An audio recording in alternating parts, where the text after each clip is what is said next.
കേരളത്തിനകത്ത് നമുക്ക് യാതൊരു ബുദ്ധിമുട്ടുമില്ല. ഇവിടുത്തെ എല്ലാ MVD ആയാലും പോലീസ് ഉദ്യോഗസ്ഥരായാലും ഒരു ഡ്രൈവറോട് പെരുമാറുന്നത് വളരെ മാന്യമായിട്ട്. അവർ വേറെ ഒരു ബുദ്ധിമുട്ടിക്കുന്ന ഒരു പ്രവൃത്തികൾ അവരിൽ നിന്നും ഉണ്ടാകാറില്ല. എന്തെങ്കിലും നിയമലംഘനങ്ങൾ ഉണ്ടാകും, അതിന് യാതൊരു തെറ്റുമില്ല. പക്ഷെ ഞങ്ങൾക്ക് ഞങ്ങളുടെ വാഹനങ്ങൾ കേരളത്തിൻ്റെ അതിർത്തി കടന്നു പോകുമ്പോൾ അതിൻ്റെ പേപ്പേഴ്സ്, അതിൻ്റെ എല്ലാ ഭാഗവും ക്ലിയറാക്കി ഒരു വാഹനം ഇത്രയും ദൂരത്ത് കടന്ന് ചെല്ലാറുള്ളൂ. എന്നാൽ ഞങ്ങൾ ഈ കേരള ബോർഡർ കഴിഞ്ഞാൽ ഉടൻ തന്നെ തലപ്പാടി കഴിയുമ്പോൾ തന്നെ കർണാടക ബോർഡർ ചെക്ക് പോസ്റ്റാണ്. ഈ ചെക്ക് പോസ്റ്റ് മുതൽ ഓരോ ഡ്രൈവറിനും കഷ്ടകാലമാണ് തുടങ്ങുന്നത്. മാനസിക സംഘർഷം ആരംഭിക്കും. മാനസിക സംഘർഷം ശരിക്കും റോഡിൽ കൂടെ ഓടിക്കുമ്പോൾ പലവിധമായ സംഘർഷങ്ങൾ ഞങ്ങൾ അനുഭവിക്കാറുണ്ട്. അപ്പോൾ ഇതെല്ലാം ഞങ്ങൾ അനുഭവിച്ചാലും ഞങ്ങളുടെ കുടുംബത്തെ പുലർത്താനും ഞങ്ങളെ ഏൽപ്പിച്ചിരിക്കുന്ന ആ ഒരു ജോലി അത് കൃത്യതയോടെ പോയിട്ട് വരിക എന്ന ഒരു ഉദ്ദേശം മാത്രമാണ് ഓരോ ഡ്രൈവറുടെയും മനസ്സിലുണ്ടാവുക. എന്നാൽ ഈ ഡ്രൈവർ ഈ ഒരു ചിന്തയോടുകൂടെ പോകുമ്പോൾ ഇവർക്ക് വഴിയിൽ ലഭിക്കുന്ന വളരെ ദുരനുഭവങ്ങളാണ്. കാരണം ഈ ഒരു കർണാടക വിട്ടോ കർണാടകയ്ക്കകത്തൂടെ പോകുമ്പോൾ ഞങ്ങൾ വാഹനം ഓടിച്ചു പോകുമ്പോൾ ഒന്ന് ഹോൺ അടിച്ചാൽ പൊതുവിൽ എതിരെ വരുന്ന വാഹനോ സൈഡ് നിൽക്കുന്ന ആദ്യം ശ്രദ്ധിക്കുന്നത് ഏത് രജിസ്ട്രേഷനാണ്, അതെ നമ്പർ ഏതാണെന്ന് അവർ ശ്രദ്ധിച്ചിട്ട് അവർ വണ്ടി സൈഡ് മാറ്റി തരത്തില്ല. കാരണം ഇതൊക്കെ ഞങ്ങൾക്ക് ആരോട് പറയാൻ, ഇതെല്ലാം ഞങ്ങൾ അനുഭവിക്കുന്നതാണ്. എന്നിട്ട് വണ്ടി കൊണ്ട് നട റോട്ടിൽ അണയ്ക്കാറുണ്ട്. ഞങ്ങൾക്ക് ഹോൺ അടിക്കാൻ പാടില്ല. ഹോൺ അടിച്ചാൽ ഇതാണ് അവസ്ഥ. കാരണം ഈ കർണാടക വിട്ട് പോയാൽ ഈ പശു ആയാലും ആടായാലും ഇതെല്ലാം എപ്പോഴും റോഡിലുണ്ടാകും. അപ്പോൾ ഒരു ഡ്രൈവറെ സംബന്ധിച്ച് ഹോണാണ് അതിനെ വണ്ടി വരുന്നു എന്നുള്ളത് അറിയിക്കുന്നത്. അല്ല ഈ വണ്ടിക്കകത്തിരുന്ന് പോകാനൊന്നും പറ്റത്തില്ല. അപ്പോൾ ഈ ഹോൺ അടിക്കുന്നത് ഈ പുറത്ത് നിൽക്കുന്ന ആൾക്കാർക്ക് ഈ ഞങ്ങളുടെ ഒരു അമർഷം ഉണ്ടാവും. ഇത് കഴിഞ്ഞ് ഞങ്ങൾ ഓരോ ഭാഗത്ത് പോകുമ്പോൾ ഈ ഓരോ സ്ഥലത്തും പോലീസ് ഈ ഇടയ്ക്ക് ഒരു കാര്യം ചോദിക്കാം. അതായത് നമ്മൾ ഈ പശുവിനെ അല്ലെങ്കിൽ ആടിനെ ആയാലും ഇതിനെ ഇടിച്ചു കഴിഞ്ഞാൽ പ്രശ്നമാണ്. ഒരിക്കലും ഒരു ഡ്രൈവർ അങ്ങനെ ഇടിക്കാറില്ല. അങ്ങനെ എന്തെങ്കിലും സംഭവിച്ചു കഴിഞ്ഞാൽ അങ്ങനെ ഒത്തിരി ഡ്രൈവർ സഹോദരങ്ങൾക്ക് ഉണ്ടായിട്ടുണ്ട്. അവർ കേൾക്കുന്ന പൈസ, പിന്നെ ആ ഒരു ഗ്രാമത്തിലുള്ള മുഴുവൻ ആൾക്കാർ വരെയും ഡ്രൈവറെ മർദ്ദിക്കുകയും ചെയ്യുന്ന അവസ്ഥ ഉണ്ടാകും. അപ്പോൾ ഇവിടെ ഡ്രൈവറിന് എന്ത് തന്നെ സംഭവിച്ചാൽ അവരുടെ ജീവൻ യാതൊരു സുരക്ഷിതത്വവും ഇല്ല. നമ്മുടെ ഗവൺമെന്റ് പോലും ഒരു ഡ്രൈവറുടെ സുരക്ഷിതത്വത്തെ കുറിച്ച് ചിന്തിക്കുന്നില്ല. ഞങ്ങളുടെ ഈ കേരളം വിട്ടുപോയി കഴിഞ്ഞാൽ ഞങ്ങളുടെ മനുഷ്യാവകാശ ലംഘനങ്ങളാണ് ഞങ്ങൾ അനുഭവിക്കുന്നത്. എന്നാൽ ഇതിനെക്കുറിച്ച് ഒന്ന് ചോദിക്കാനോ ഏതാണ് ഇവരുടെ പ്രശ്നങ്ങൾ എന്താണെന്നൊന്ന് പഠിക്കാനോ ഇവിടെ ഒരു ഗവൺമെന്റോ ഇതൊന്നും കേരളം വിട്ടു കഴിഞ്ഞാൽ ഞങ്ങളുടെ കേരള ഗവൺമെന്റ് പോലും ശ്രദ്ധിക്കുന്നില്ല.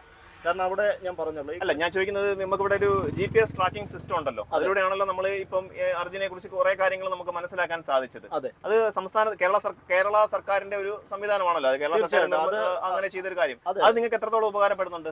അത് ഉപകാരപ്പെടുന്നുണ്ട്. അതെന്തായാലും അത് ഞങ്ങൾ അവിടെ അകപ്പെട്ടു പോയാൽ ഈ GPS ട്രാക്കിംഗ് സിസ്റ്റം വഴി അത് ഞങ്ങൾക്ക് ഇവിടെ MVD ആയിട്ടോ വണ്ടിയുടെ ഓണർ എല്ലാവരുമായിട്ട് കണക്ട് ആണ്, RTO ഓഫീസുമായിട്ടൊക്കെ. അപ്പോൾ അത് ഒരു പരിധിയല്ല, 100% ഞങ്ങളുടെ സേഫ്റ്റി. കേരളത്തിനകത്ത് മാത്രമേ അത് രക്ഷിക്കത്തുള്ളൂ, അതോ കേരളത്തിന് പുറത്തും? അത് എവിടെ പോയാലും ഞങ്ങളുടെ വണ്ടി എവിടെയാണെന്നുള്ളത് വണ്ടിയുടെ ഓണറിന് തിരിച്ചറിയാൻ കഴിയും. എന്തെങ്കിലും അപകടത്തിൽ പെട്ടിട്ടുണ്ടെങ്കിൽ അത് മനസ്സിലാക്കാനോ വണ്ടി ഓടുന്നില്ല എങ്കിൽ അത് തിരിച്ചറിയാനോ സാധിക്കും. ശരി. ഇപ്പൊ ഞാൻ പറഞ്ഞു വന്നതെന്ന് പറഞ്ഞാൽ ഇത് ഒരു അവസ്ഥയാണ് റോഡിൽ ഞങ്ങൾ അനുഭവിക്കുന്നത്. ശരി. അതുപോലെയാണ് മറ്റൊരു അനുഭവം എന്ന് പറഞ്ഞാൽ ഈ RTO പോലീസ് ഇവരുടെ വളരെ ശല്യമാണ്. കാരണം ഒരു വാഹനം എടുക്കുന്ന ഒരു വാഹനത്തിന്റെ ഓണർ ആ വാഹനം പോയിട്ട് തിരിച്ചു വരുന്നത് വരെയുള്ള ചെലവ് എന്നുള്ളത് ഒരു കാരണമില്ലാതെയാണ് അകാരണമായിട്ടാണ് സംസ്ഥാനത്തിന് പുറത്ത് ചാർജ് ചെയ്യുന്നത് RTO. വെറുതെ ഞങ്ങൾക്ക് ഭാഷ അറിയില്ല. ഇവർ തെലുങ്കായാലും ഹിന്ദി ആയാലും കന്നഡയായാലും, അപ്പൊ ഈ ഭാഷ അറിയില്ല എന്നുള്ളത് ഇവർക്ക് ചൂഷണം ചെയ്യാൻ ഒരു വലിയൊരു ഒരു കാര്യമാണ്. അപ്പോൾ അത് വെച്ച് അവർ ഒന്നുകിൽ വാഹനം ഇവിടെ നിന്ന് പോകണമെങ്കിൽ നിൻ്റെ വാഹനത്തിന് ഹൈറ്റ് ഉണ്ട്, അതല്ല എങ്കിൽ റാഷ് ഡ്രൈവിംഗ് ആയി എന്തെങ്കിലും ഒരു ഉദാഹരണത്തിൽ പറഞ്ഞാൽ അല്ല, എല്ലാ MVD മാരും അങ്ങനെയല്ല. ഞങ്ങളുടെ ഈ റോബിൻ ബസ്സിനോട് ഇപ്പോൾ എന്ത് മാന്യമായിട്ട് ഓടിക്കൊണ്ടിരുന്നാലും ഒരുപാട് കുറ്റങ്ങൾ കണ്ടുപിടിക്കുന്ന ഒരു പ്രവണത അതെല്ലാ MVD മാർക്കും ഉണ്ട്. അത് അവിടെ പോകുമ്പോൾ ഇവരുടെ ഒരു ശല്യം ഇത് തന്നെയാണ്. അതായത് അവർ ടാർഗറ്റ് ചെയ്യുന്ന അവരുടെ ഈ ഒരു ടാർഗറ്റ് അച്ചീവ് ചെയ്യാൻ അവർ നോക്കുന്നത് കേരളത്തിൽ നിന്ന് വരുന്ന കേരളത്തിലെ വണ്ടികളാണ്. അവരാദ്യം നോക്കുന്നത് രജിസ്ട്രേഷനാണ്. എന്നാൽ കേരളത്തിലുള്ള എന്തെങ്കിലും പറഞ്ഞ് അവരെ പേടിപ്പിക്കാറ് ഡ്രൈവർമാർ. പേടിപ്പിച്ച് ഇവിടെ നിന്ന് പോകാൻ പറ്റത്തില്ല, അങ്ങനെയാണ് കേസാക്കും, അല്ല കോടതി വരണം, വണ്ടി ഇവിടെ പിടിച്ചിടേണ്ടി വരും എന്ന് പറഞ്ഞവിടെ. അപ്പം ഞങ്ങളുടെ കയ്യിൽ കാശില്ല എന്നോ അതല്ലെങ്കിൽ തരാൻ പറ്റത്തില്ല എന്ന് പറഞ്ഞാൽ ഈ വാഹനം അത്യാവശ്യ ലോഡുമായിട്ടാണ് പോകുന്നത്. കുറഞ്ഞത് 2 മണിക്കൂർ ഞങ്ങൾ അവിടെ പിടിച്ചിട്ട് ബുദ്ധിമുട്ടിക്കാറുണ്ട്. ഇതാരും ശ്രദ്ധിക്കില്ല, ആരോട് ഞങ്ങൾ പറയാനാ? ഇത് ഞങ്ങൾ അവിടുത്തെ എന്തെങ്കിലും അസോസിയേഷൻ അവിടുത്തെ ഗവൺമെന്റുമായിട്ടോ ബന്ധപ്പെടാനുള്ള ഒരു സാധാരണ ഒരു അല്ല അങ്ങനെ ആരുമായിട്ടെങ്കിലും സഹകരിച്ചാൽ നിങ്ങൾക്ക് നമ്മളിപ്പോൾ സംസാരിച്ചു കഴിഞ്ഞാൽ നിങ്ങൾക്ക് അങ്ങനെയുള്ള ബെനിഫിറ്റ് കിട്ടുമോ? അതിനകത്ത് അവരെന്തെങ്കിലും സോൾവ് ചെയ്ത് തരുമോ? സോൾവ് ചെയ്ത് തരും. കാരണം ഇവര് കാണിക്കുന്ന നിയമലംഘനമാണ് ഈ ഉദ്യോഗസ്ഥരുടെ ഭാഗത്തുനിന്ന് സാധാരണക്കാരെ ഡ്രൈവറോട് കാണിക്കുന്നത്.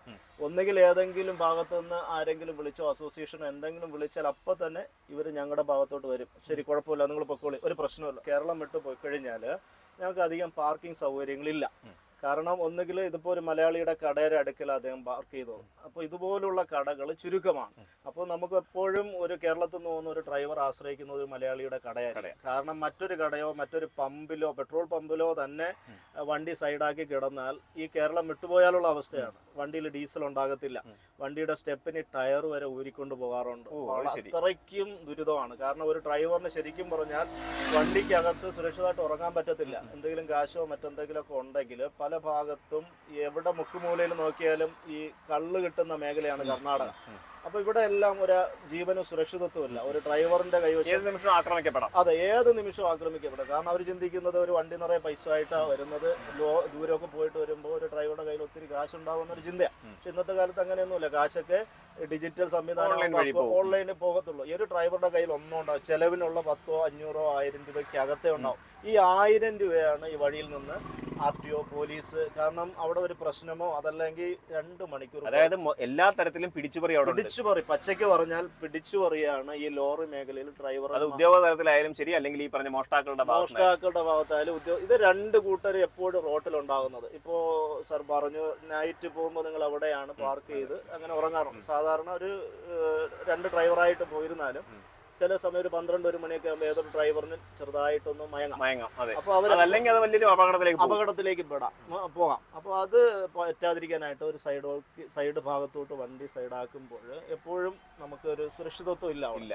ഒന്നുകിൽ ആ ഭാഗത്ത് പോലീസോ ഹൈവേ പെട്രോൾ ഇവിടെ ഒതുക്കാൻ പാടില്ല, പൊക്കോ എന്ന് പറഞ്ഞ് ഡ്രൈവർമാർ അവിടെ നിന്ന് വിരട്ടി വിടാറുണ്ട്, ആട്ടിപ്പായിക്കാറുണ്ട്. കാരണം ഒരു ഡ്രൈവറുടെ അവസ്ഥ നിങ്ങൾ ചിന്തിക്കണം. അവർക്ക് ഉറക്കമില്ല, ശരിയായിട്ടുള്ള ഭക്ഷണമില്ല, റോഡിലുള്ള മാനസിക സംഘർഷങ്ങൾ, വണ്ടി ഒന്ന് സൈഡ് കൊടുത്തില്ല എങ്കിൽ പല വിധത്തിൽ ഇവന്മാർ നടു റോട്ടിൽ കൂടെ പോകും. എന്നാലും ഹോൺ അടിക്കാൻ പാടില്ല.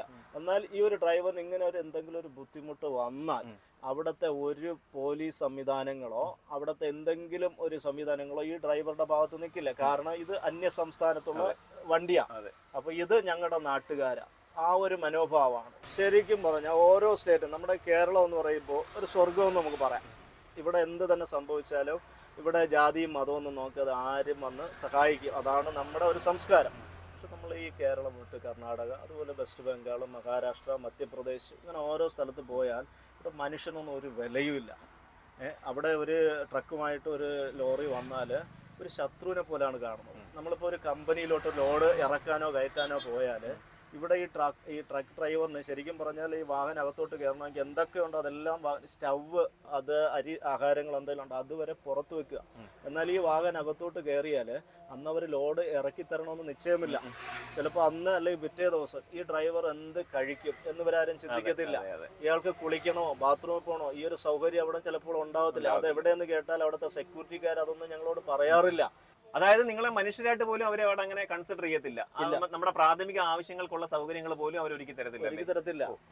ശരി, എന്താ അവർ പറയുന്നത് ചോദിക്കുമ്പോൾ? അത് അവര് ശരിക്കും ഞങ്ങൾ ആരും അവർ പരിഗണിക്കത്തില്ല. ചേട്ടോ, ഞങ്ങൾക്ക് ഭക്ഷണത്തിന്റെ സംവിധാനങ്ങളോട് അതിവിടെ ഇല്ല, പോയി വണ്ടിയിലിരിക്കും. വണ്ടിയിൽ നിന്ന് പുറത്തിറങ്ങാനുള്ള അനുവാദം ഇല്ല. ഈ വണ്ടിയിൽ ചൂട്, പൊതുവിൽ ആ കമ്പനികൾ ഞങ്ങളുടെ കേരളം വിട്ട് പോയി കഴിഞ്ഞാൽ എപ്പോഴും ചൂടാണ്. ഈ ചൂട് ഇത്രയും അധികരിക്കുന്ന സ്ഥലത്ത് വണ്ടിയിൽ നിന്ന് പുറത്തിറങ്ങാൻ ഒരു ഡ്രൈവറിനെ അവർ സമ്മതിക്കത്തില്ല. വണ്ടിയിൽ തന്നെ ഈ ചൂട് സഹിച്ച് രാവിലെ ലോഡ് ഇറക്കാൻ പോകുന്ന വാഹനം വൈകുന്നേരം വരെ വണ്ടിക്കകത്തിരിക്കണം, പുറത്തിറങ്ങാൻ പറ്റില്ല. അവരുടെ സെക്യൂരിറ്റിയാണ്, അവരുടെ സുരക്ഷ, പല ന്യായങ്ങളും. അപ്പൊ നിങ്ങൾ ശരിക്കും നമ്മൾ കേരളത്തിലാണെങ്കിൽ നമുക്ക് ഏതെങ്കിലും ഹോട്ടലിൽ കയറി എന്തെങ്കിലുമൊക്കെ ഭക്ഷണം കഴിക്കാന്ന് വെച്ചു, എന്തെങ്കിലും ഭക്ഷണം നമുക്ക് എവിടെയെങ്കിലും കഴിക്കാം. കാരണം നമുക്ക് അത്യാവശ്യം കുഴപ്പമില്ലാത്ത രീതിയിലുള്ള വിലയും കാര്യങ്ങളൊക്കെയാണ്. നമ്മുടെ പോക്കറ്റ് ഒതുങ്ങുന്ന രീതിയിലുള്ള ഭക്ഷണം നിങ്ങൾക്ക് കഴിക്കാം. പക്ഷെ ഇവിടുന്ന് പുറത്തിറങ്ങി കഴിഞ്ഞാൽ നിങ്ങളുടെ ഭക്ഷണ രീതികളൊക്കെ, ഭക്ഷണ രീതി അത് ഞങ്ങൾ കഴിക്കണേ പ്രത്യേകിച്ച് എന്തെങ്കിലും വട്ടിക്കോ അല്ല കുട്ടിക്കോ ഒക്കെ കുറച്ച് കാശ് കൂടെ ഞങ്ങൾ അധികം കയ്യിൽ കരുതിയിരിക്കണം. കാരണം പുറത്തൊരു ദാവയിൽ കയറി ഞങ്ങൾ ഭക്ഷണം കഴിക്കാനായിട്ട് ശ്രമിച്ചാൽ ഒരാൾക്ക് പൊതുവിലെന്ന് പറഞ്ഞാൽ അതൊരു ചൂഷണമാണ്. അവിടെ ആ ഭക്ഷണത്തിനൊക്കെ വില കുറവായിരിക്കും. എന്നാൽ ഒരു ഡ്രൈവറോ പുറത്തുനിന്ന് വരുന്ന ഒരാൾ ഭക്ഷണം കഴിക്കാനാണ് ഈ ദാബയിലോ റെസ്റ്റോറൻറ്റുകളിലോ കയറിയാൽ അവർ അമിതമായിട്ട് പൈസ ഈടാക്കാറുണ്ട്. എന്നാൽ ഇത് ചോദിക്കാൻ നമുക്ക് ഭാഷ അറിയില്ല. ഇപ്പോൾ ഒരാൾ 2 പേരുണ്ടാവും, 2 പേരും ഒരു രാവിലെ പ്രഭാത ഭക്ഷണം കഴിച്ചിറങ്ങണം, കുറഞ്ഞത് ഒരു 300 രൂപയ്ക്ക് അധികമാവും. ഡാബയിൽ